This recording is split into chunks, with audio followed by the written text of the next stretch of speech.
Mauni ang sumpay lit di lang akong i-upload. Padulong lagi mi ani guys sa SM Lanang. Sa tumoy ani guys na siya roundabout or circle nga dili pa nato pa sudlan gid dito sa unahan kay under construction tugod padulong na sa Arcastillo.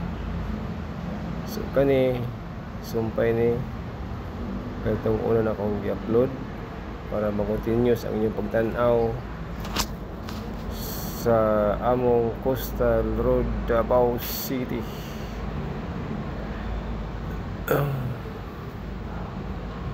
Mga 2 minutes kapini siya guys.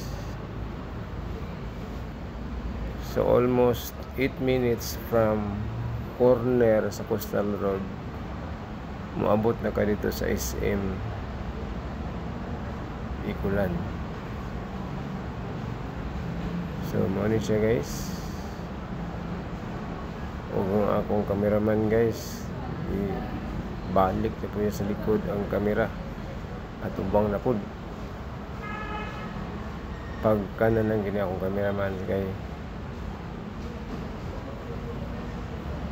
mo ni siya gyud among gisubaybay. So in other words day guys, gikan sa corner sa Coastal Road going to SM Ikulan, mokabat siya og 8 minutes tanan. Kung subay ka sa diversion road guys, traffic ay rin dapita more than yung biyahe. So mauna na siya guys, tanaawan ninyo kay basin o ganahan mo man sa among Davao City, Philippines, the home of Tatay Digong. Oy, ikot ta pud kamera guys. Hahay. Diri karon, okay. Ara diri guys oh. Okay, mo na ni akong ingon sa inyo guys nga roundabout, circle. O dito pwede mo diretso dito sa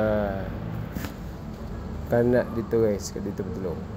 Diretso lang ta sa ato ang aduan, pasulod ta sa downtown area.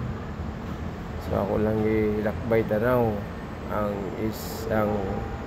Coastal Road sa Davao guys para ma-inform mo nga naay inani diri sa Davao City. Nga gwapo kayo na dalan. Okay, so nahala na kung isi-straight niyo guys, abot ka